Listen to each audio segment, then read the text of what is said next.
today is about the faithful and unfaithful servants. The faithful and unfaithful servants.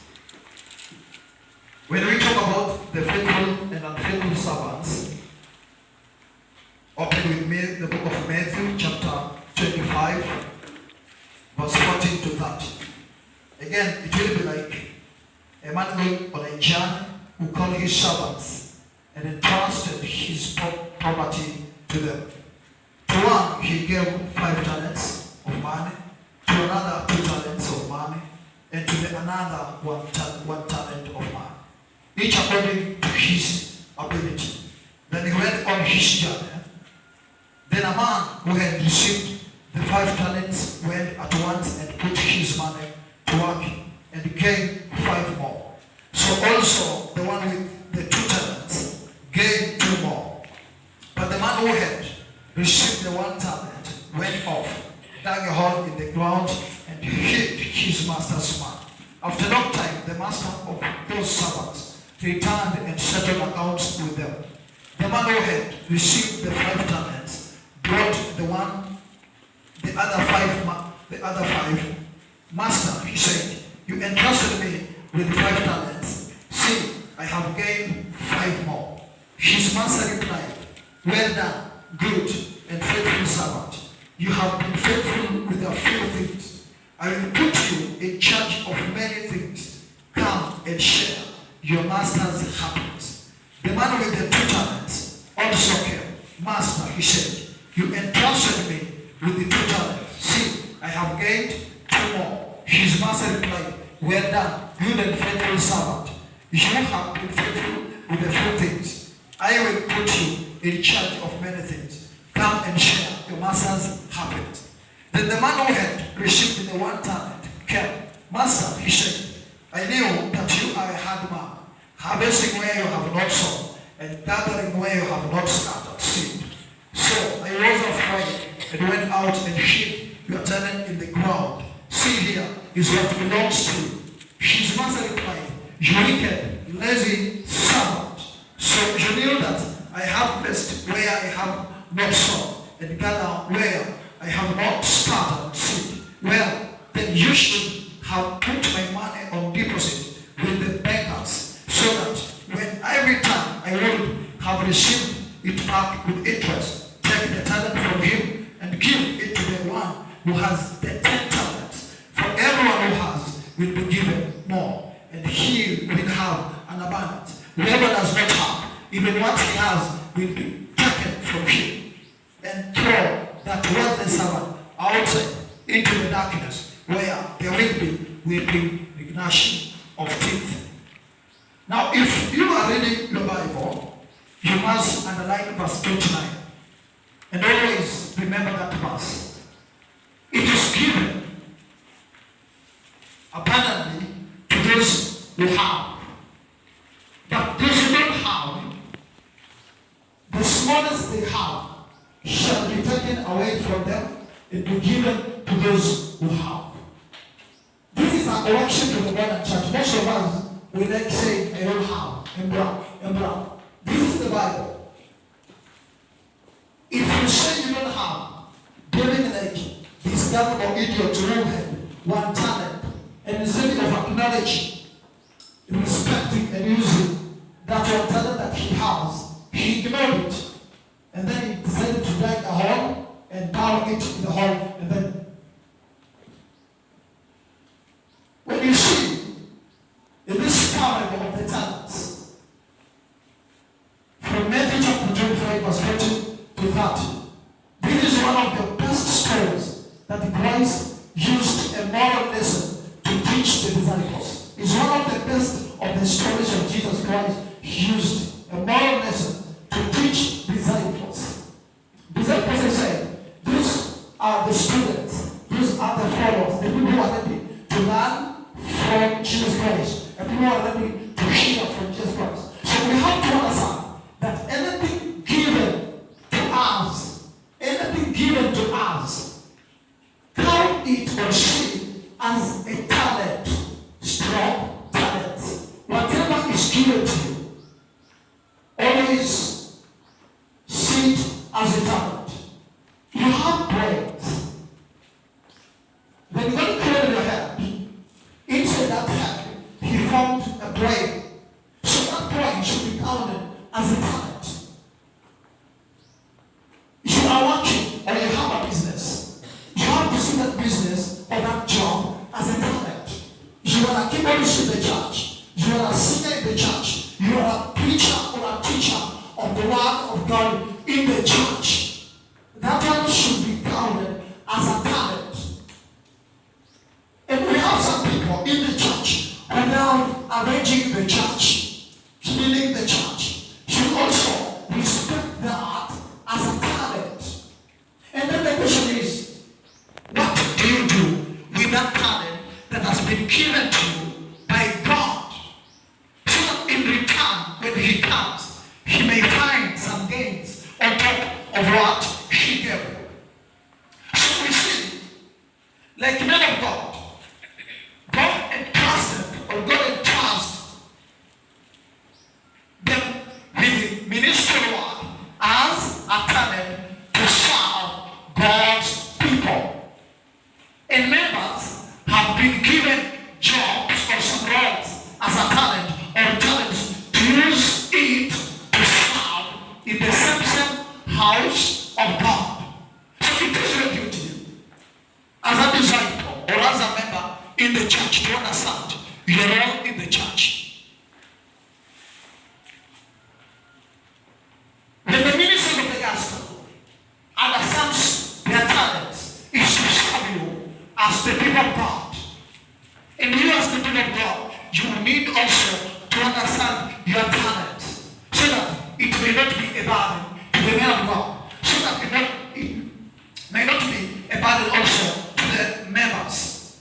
Because when you check in Corinthians, the Bible is very clear and says that every part, we have one body with many parts, and each part of this body, it has its own role. I know many will be shocked about this, and I understand. It is because people know that it's a term that refers literally to money. The term also was used for a unit of weight, in bracket 75 pounds.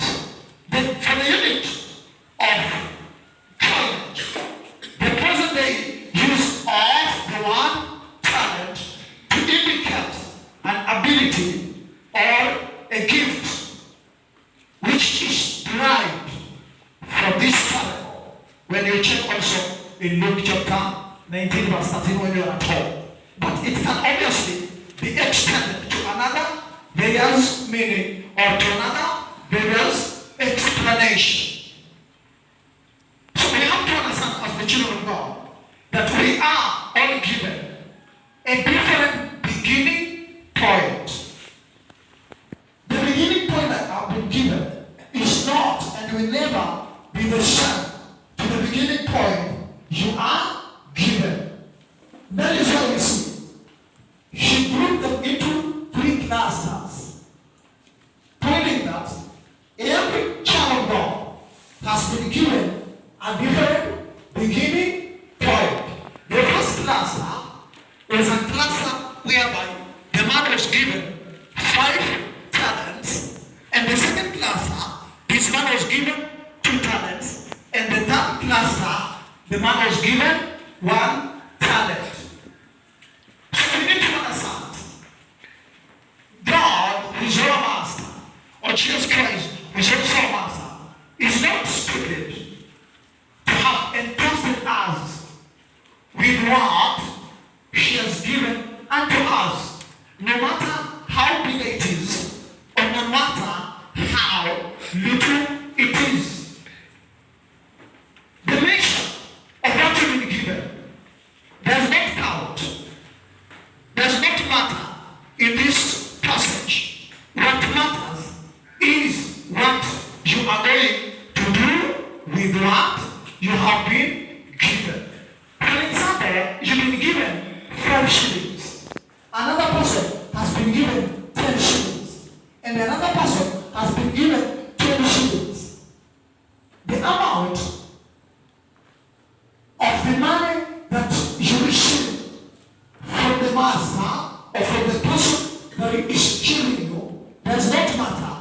in this section, what matters, you have received 5 shillings.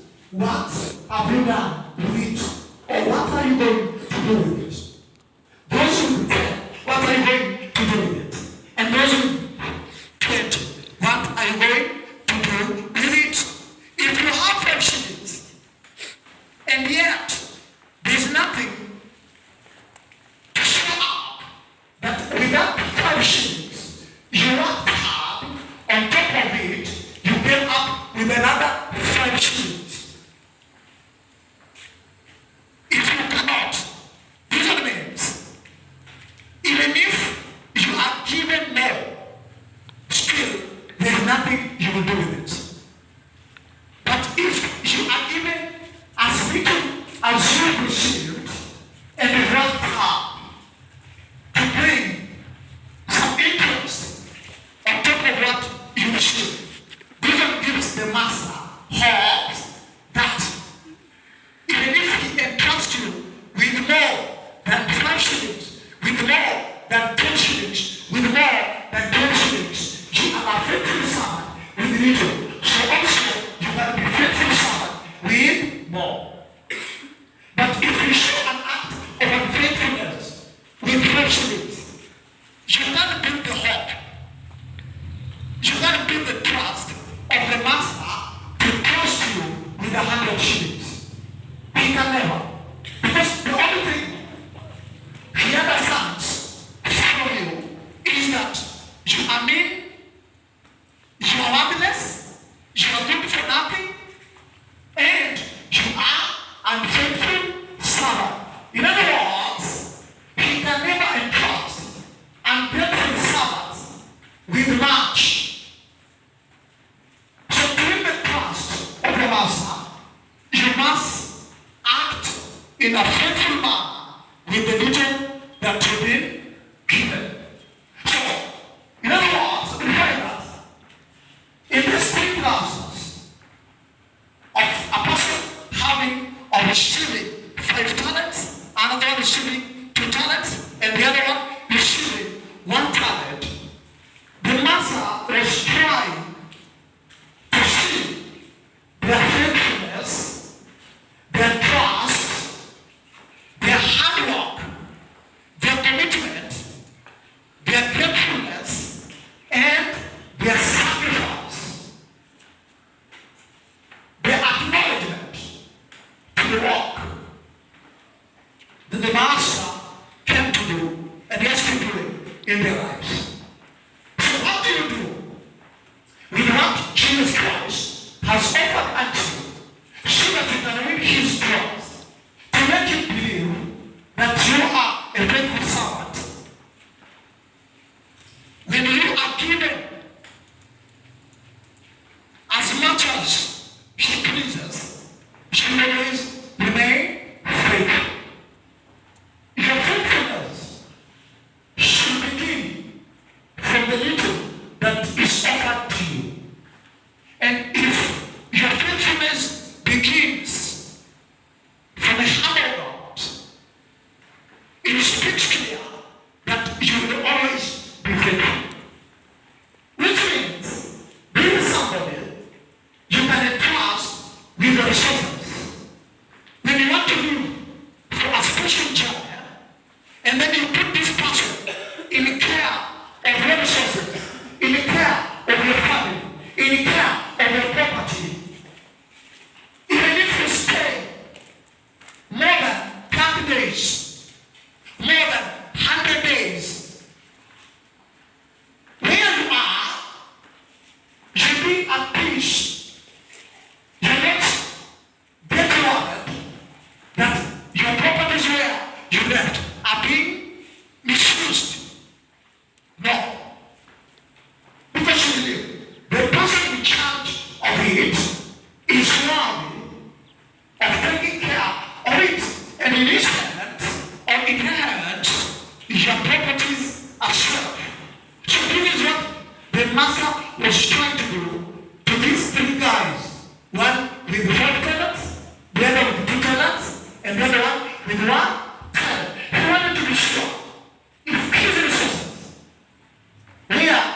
placed in the hands where the resources are shelf, not mismanaged, not misused.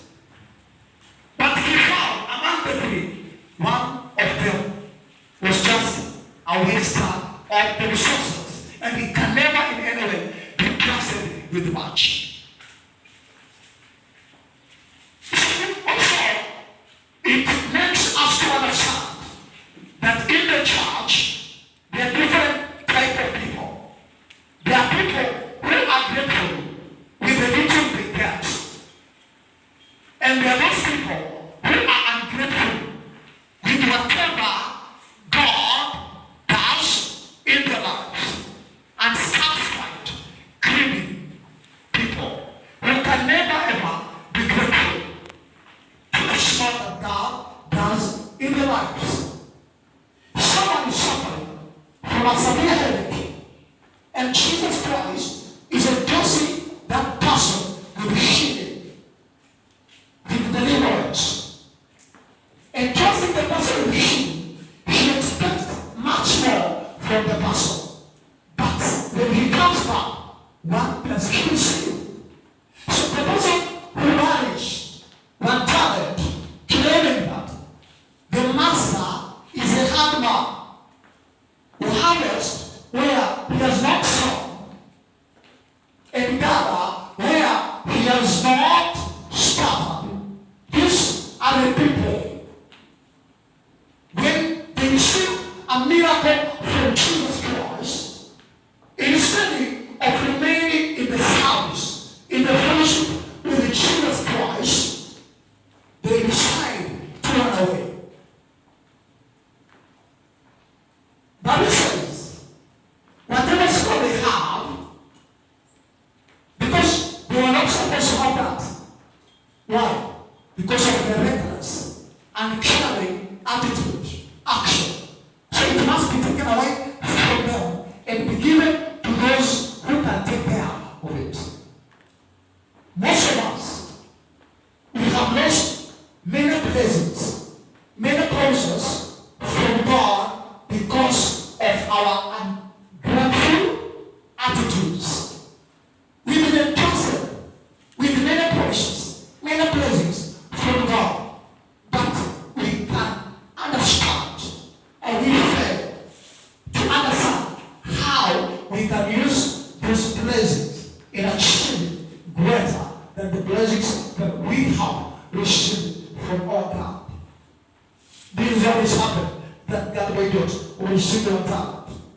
And then you say, there is no need for him to work hard to get more on top of what is being given. So ask yourself, the talent that has been given to you, what have you done with it? Have you made some interest on top of what you have, so that when the master comes, he may praise you? So you see, as I said, you have to understand that we are all given a different beginning points. Some of us are born into luxurious, and some of us we are not born into luxurious. When I speak about some of us being born into luxurious, this speaks of a person with 5 talents and a person with 2 talents. Every time I read this scripture, when you see a servant having 5 talents and another one having 2 talents, understand those are the people born from or into luxurious. And others are born into scarcity. Those who are born into scarcity are referred to that person with 1 talent. So we have to understand that what we are given doesn't matter. What we are given doesn't matter. I say it and I repeat it. What you have been given does not matter. What matters is what you do with what you've been given. And that is why I like the story of Myers. I can say that Bartimaeus was a man born into scarcity, but he could not allow his background, his steps, to be overlooked. She believed no matter the stance she's in, she can work hard to become a better person. She can work hard using what he has to change his life of being born into scarcity. Thereby, I can add shame. Being born poor or being born from a poor family is not a sin. It's not a crime. It's not a mistake. It's not something to regret. How many people nowadays are rich, yet they were born from a poor family? Why they rose to be rich? Because they believed in what they had, no matter how little it is. But they worked hard to get more so that they can change their stance. At least there's something you've been given by God.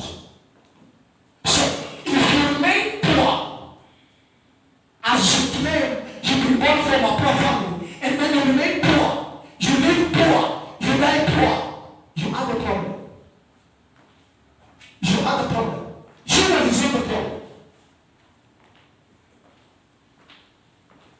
He never made a mistake for me to be born from a poor family. But if I die poor, I live poor, I remain poor, I am the problem. And I am the cause of that poverty. Because as much as I am poor, as much as I'm born from a poor family, into scarcity, at least there's something that it has been given to me by the same master, Jesus Christ. And he had a purpose of giving that, as much as it's little, he had a purpose. She knew, if I use my brains and understand how I can use the little that he has given me to expand it and become a person he wants me to become, it will be good. Then she will come praising me, a faithful servant, a grateful servant. Now you can be entrusted with more because you remain faithful with the little. So whatever you have, never look down on it. Whatever people speak about you, about your stance, about your background, about your life, should not stop you from meeting your dreams. The little you have, you should not be weird to the point where you start judging yourself, judging your future, judging your life with what small you have.